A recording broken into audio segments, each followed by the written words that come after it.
तो what's up buddies, कैसे हैं आप सब। तो आज हम बात करने वाले हैं cell the unit of life के कुछ इंपॉर्टेंट पॉइंट्स की, जो कि आपको नीट 2027 में बहुत ज्यादा हेल्प करने वाले हैं, जिनको आप भूल कर भी नहीं भूलना है। तो ये जो इंट्रोडक्शन है उसमें आप ये नीट 2025 में आया हुआ एक बार और फिजिकोकेमिकल अप्रोच देख लीजिएगा, जिसको रिडक्शनलिस्ट बायोलॉजी कहते हैं। उसकी डेफिनेशन आपको देख लेनी है। और एक ये मुझको थोड़ा सा इम्पोर्टेंट लगा है यहाँ पे कि cell theory also created a sense of mystery around living phenomena, physiological and behavioural process. तो इसको एक बार थोड़ा सा पढ़ लीजिएगा इंट्रोडक्शन को, ताकि इसमें से कोई भी सवाल अगर धोखे से भी आ जाए, वैसे तो जल्दी आता नहीं है, तो वो आपको दिमाग में छप जाए। तो एक ये जीएन रामचंद्रन के बारे में दिए है, तो एनसीईआरटी का कोने कोने से भी हमको ये सोच के चलना है कि कुछ भी आ सकता है, क्योंकि एक बार आ चुका है। तो आपको ये याद रखना है कि जो रामचंद्रन प्लॉट था वो किस चीज के लिए था। ये जो रामचंद्रन प्लॉट बनाया था वो प्रोटीन के स्ट्रक्चर को अच्छे से समझने के लिए बनाया गया था। और एक आपको ये याद रखना है कि जो लिनस पॉलिंग थे, उन्होंने अल्फा हेलिक्स और बीटा बीटा जो सीट है उसके स्ट्रक्चर को फाइंड किया था, जिसके बाद जीएन रामचंद्रन जब इनसे मिले तो उन्होंने इनके साथ मिल करके कोलेजन का स्ट्रक्चर जो है सॉल्व किया था। तो ये आपको याद रख लेना है थोड़ा सा। और काफी सारे लोगों को इसमें प्रॉब्लम होती है कि रॉबर्ट हुक और रॉबर्ट ब्राउन। तो मैं थोड़ा सा आपको बताती हूँ कि रॉबर्ट हुक थे, उन्होंने एक डेड सेल देखा था, और देखिए तो मतलब कि छाल एक टाइप देखी थी, जिसमें कि मतलब कि जो कॉर्क होती है वो हमें पता है कि डेड सेल से बनी होती है। तो उसमें केवल उन्होंने एकमात्र सेल वॉल ही देखी थी एक हिसाब से, लेकिन कहते हैं कि नहीं, पहली बार इन्होंने सेल देखा था, क्योंकि अंदर का जो मसाला था वो खाली हो ही चुका था, क्योंकि वो सेल मर चुका था। तो रॉबर्ट ब्राउन जो थे उन्होंने न्यूक्लियस खोज किया था। इसको हम कैसे याद रखें, बहुत कंफ्यूजन होता है रॉबर्ट हुक और रॉबर्ट ब्राउन में। तो आप ऐसे याद कर सकते हैं, रॉबर्ट रॉबर्ट तो सम में है, हुक में आप देखेंगे तो कॉर्क में या फिर मतलब कि देखेंगे तो क्या आता है, ओ आता है, और सेल में भी सी आता है। तो मतलब कि रॉबर्ट हुक जो है ओ से इधर पे मिल जाएगा आपको, रॉबर्ट हुक ऐसे याद हो जाएगा।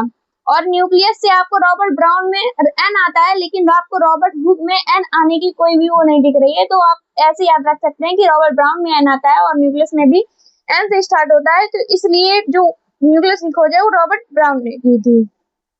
तो चलिए आगे पढ़ते हैं। एक चीज मैं आपको और बता दूं कि 1951 जब माइक्रोस्कोप, इलेक्ट्रॉन माइक्रोस्कोप डिस्कवर हुआ था, उसके बाद हमने स्ट्रक्चर को समझने की पावर को और बढ़ा दिया, और काफी सारी ऑर्गेनेल्स का जो डिस्कवर था वो उसके बाद ही हुआ था। तो अब आते हैं सेकंड पॉइंट के ऊपर, जो कि मुझे इम्पोर्टेंट लगा, कि जो मैथियस स्लीडन थे और जो स्वान थे, वो दोनों ही क्या थे, जर्मन बॉटनिस्ट, और वो जो स्वान थे वो जर्मन जूलॉजिस्ट थे। तो ये हम मतलब कि ऐसे याद रखना है कि कैसे, मतलब कौन बॉटनिस्ट थे, कौन वो थे जूलॉजिस्ट थे, वो हम ऐसे याद रखेंगे कि जो सीडन थे वो बॉटनिस्ट थे, और जो स्वान सेल हम जब आगे पढ़ेंगे तो आगे आपको पढ़ाया जाता है स्वान सेल जो कि नर्व्स में होते हैं। जो हमारे न्यूरॉन्स होते हैं उनमें जो एक्सॉन्स के ऊपर होते हैं, माइलिन शीट जो बनाते हैं वो स्वान सेल होते हैं। तो उन्हीं के नाम से स्वान पड़ा था। तो स्वान को हम जूलॉजिस्ट, मतलब कि ये सब देखा जाए तो एनिमल्स वगैरह में पाया जाता है, तो जूलॉजी से रिलेटेड। तो हम ऐसे याद कर सकते हैं कि स्वान जो थे वो जूलॉजिस्ट थे। इनकी डेट से एक बार आपको देख लेनी है कि 1838 में ये मैथियस स्लीडन ने जो कि डिस्कवर किया था कि जो प्लांट्स होते हैं वो डिफरेंट काइंड ऑफ सेल और टिश्यू के और सेल से बने होते हैं, जो कि टिश्यू बनाते हैं प्लांट्स में। ठीक है, केवल इन्होंने ये वाली स्टेटमेंट दी थी, और इन्होंने केवल प्लांट को, मतलब कि प्लांट में ही खोज की थी, और ज्यादा वो नहीं की थी। और फिर जब थियोडोर स्वान आए जो कि 1839 में आए, तो ये भी एक जर्मन ही थे। तो ये चीज बाद में, पहले ब्रिटिश लिखा था, तो बाद में जब एनसीईआरटी अपडेट हुई तो इसके बाद ये जर्मन लिखने आने लगा। मेरे पास पुरानी एनसीईआरटी है। तो इन्होंने बताया था कि इन्होंने मतलब कि एनिमल सेल्स को भी देखा था और प्लांट सेल को भी देखा था, और फिर उनके बाद बताया था कि जो प्लांट है उनमें जो प्रेजेंस ऑफ सेल वॉल है वो यूनिक कैरेक्टर होता है प्लांट सेल का। तो हम इन्हें इस बार इनमें काफी कंफ्यूजन होती है हमें कि जो सेल वॉल है प्लांट का फीचर है, तो ये तो मतलब कि प्लांट के तो बॉटनिस्ट ही होते हैं, उन्होंने डिस्कवर किया होगा, तो ये ऐसी बात नहीं है। ये स्टेटमेंट जो है स्वान ने बताया था, स्वान जी ने बताया था कि प्लांट में जो है सेल वॉल होती है, जो कि उन्हीं का कैरेक्टर है। और स्वान ने ये भी बताया था कि जो एनिमल और प्लांट है वो कंपोज्ड होते हैं सेल के और सेल्स के प्रोडक्ट के, यानी कि टिश्यू वगैरह के। तो इस तरह बनी हमारी सेल थ्योरी, जो कि रॉबर्ट विर्चो ने जब बताया कि वो हो रहा है, तो उसके बाद इसको अपडेट किया। तो नेक्स्ट पॉइंट देखते हैं कि टाइप सेल अगर हमें पता हो तो टाइप सेल क्या होता है। तो टाइप सेल वो होते हैं जो हमें डिस्कवर करने में जिनसे इजीली पता चल जाता है। जैसे कि अगर हमें प्लांट सेल को अच्छी तरह से डिस्कवर करना है तो हम अनियन पील सेल लेंगे, जिससे हमें आसानी से पता चल जाए। इसी तरह अगर हमें इजीली ह्यूमन सेल को डिस्कवर करना है, अच्छे से देखना है उसमें क्या है, तो ह्यूमन चीक सेल को लेते हैं, जिसको हम एक प्रकार से इन दोनों को टाइप सेल कहते हैं।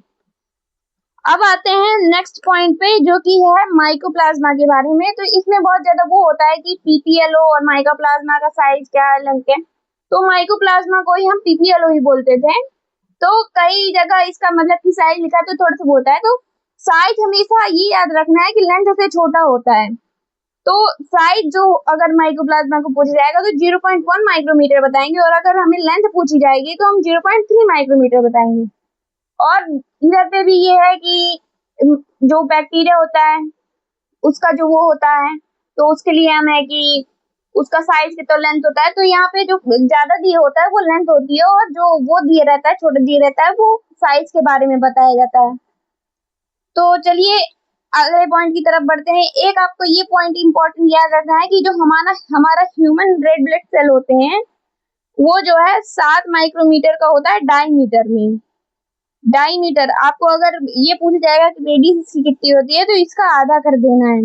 ये बहुत इंपॉर्टेंट पॉइंट हो जाता है आपका यहाँ। और बाकी ऑस्ट्रिच जो है लार्जेस्ट सेल है इन साइज देखा जाए, और हमारा जो नर्व सेल है वो सबसे लॉन्गेस्ट सेल है, मतलब कि अगर लेंथ में देखा जाए, तो ये आपको याद रखना है।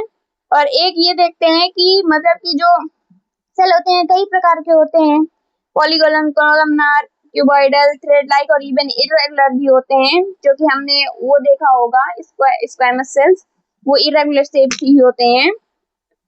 तो जो शेप होता है सेल का वो वेरी कर सकता है कि वो मतलब कि किस तरह का जो काम है वो परफॉर्म कर रहा है। जैसे कि देखेंगे वेसल जो होती हैं जो कि पानी का ट्रांसपोर्ट कराती हैं, तो वो लंबी होती हैं ताकि उनमें से अच्छे से ट्रांसपोर्ट हो सके, और बीच में उनकी खाली जगह होती है ताकि वो अच्छे से सामान को फ्लो करा सके।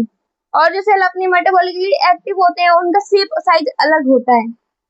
तो ये अपने फंक्शन जो होता है उस पर डिपेंड करता है। तो नेक्स्ट हम बात करेंगे ये कि जो ये मतलब कि होता है कि प्रोकैरियोटिक सेल्स होते हैं, तो ये तो बहुत नॉर्मल चीज है। इनकी जो वो होती है सेल साइकिल काफी छोटी होती है, इसलिए वो जल्दी जल्दी डिवाइड करने की कैपेबिलिटी रखते हैं in respect of eukaryotic cells. अब नेक्स्ट इंपॉर्टेंट पॉइंट जो मुझको लगा तो ये है कि ऑर्गेनाइजेशन जो होती है प्रोकैरियोटिक सेल की लगभग सारों की सिमिलर होती है, मतलब कि सब में ये अंदर वही सामान होता है और वैसा होता है, बस उनका जो शेप होता है और जो फंक्शन होता है उसमें वाइड वैरायटी मिलती है। मतलब कोई एंजाइम सिक्रीट कर रहा है, कोई कौन सी बीमारी को कॉज कर रहा है, ऐसा होता है। तो बने तो सब इनका स्ट्रक्चर सिमिलर ही होता है, बस इनका थोड़ा सा काम डिफरेंट करता है और शेप वगैरह इनका डिफरेंट करता है, मतलब अलग होता है। एक ये पॉइंट है कि जो यूकैरियोटिक सेल्स हैं वो जो है इससे 10 गुने बड़े होते हैं। तो टिपिकल बैक्टीरिया अगर नॉर्मल उनका साइज देखे तो 1 से 2 माइक्रोमीटर का होता है, और टिपिकल यूकैरियोटिक सेल देखे तो हम 10 से 20 माइक्रोमीटर के होते हैं। और जैसे कि मैंने बताया साइज ऑफ पीपीएलओ माइकोप्लाज्मा एक ही जो तो 0.1 माइक्रोमीटर का होता है।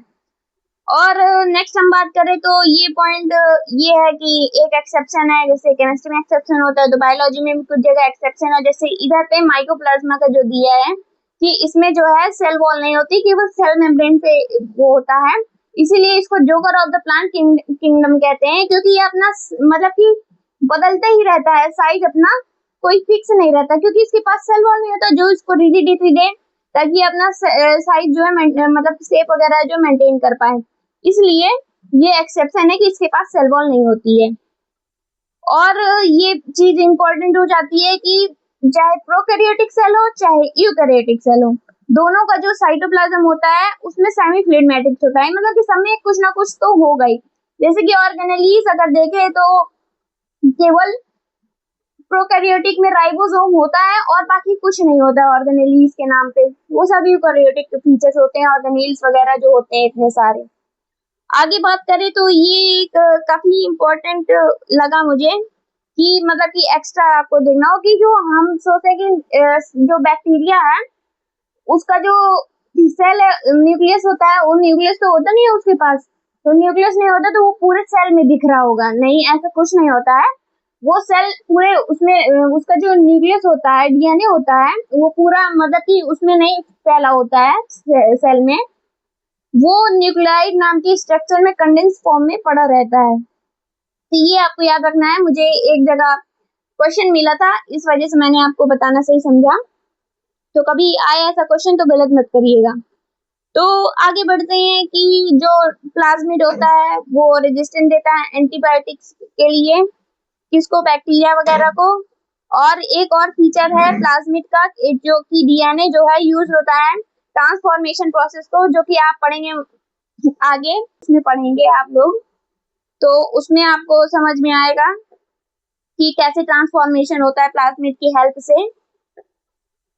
तो और इम्पोर्टेंट पॉइंट ये लगा कि जो मीजोसोम्स होते हैं वो केवल प्रोकैरियोट्स में होते हैं, और जो सेल मेम्ब्रेन होती है उनकी इनफोल्डिंग्स होती है जो कि रेस्पिरेशन में हेल्प करता है, और क्रोमेटोफोर जो कि उसमें पिगमेंट्स होते हैं फोटोसिंथेसिस के लिए, जो कि हेल्प करता है, जो कि फोटोसिंथेटिक बैक्टीरिया होते हैं उन्हीं में होता है क्रोमेटोफोर, जो कि फोटोसिंथेसिस में हेल्प करता है। और एक ये कि मीजोसोम जो होता है उसके 3 फॉर्म हो सकते हैं, बेसल, लैमेली और ट्यूब्यूल्स के फॉर्म में भी हो सकता है। तो लास्ट में मैं एक क्वेश्चन पूछना चाहूंगी आप लोगों से। एक क्वेश्चन का आंसर आप जरूर दीजिएगा कमेंट सेक्शन में। तो सेल एनवलप जो होता है बैक्टीरिया का, उसमें आउटर से इनर की तरफ क्या ऑर्गेनाइजेशन रहता है, क्या अरेंजमेंट रहती है आउटर से इनर की तरफ सेल एनवलप की, बैक्टीरिया की, वो आप मुझको कमेंट में जरूर बताइएगा। और वीडियो आपको कैसा लगा जरूर बताइएगा। और नेक्स्ट वीडियो में मैं बाकी का आगे का चैप्टर के कुछ इंपॉर्टेंट पॉइंट कवर करूंगी, और आपको कुछ जानकारी चाहिए हो कमेंट में पूछ लीजिएगा, और क्वेश्चन का आंसर जरूर दे दीजिएगा। Thank you so much. Subscribe the channel.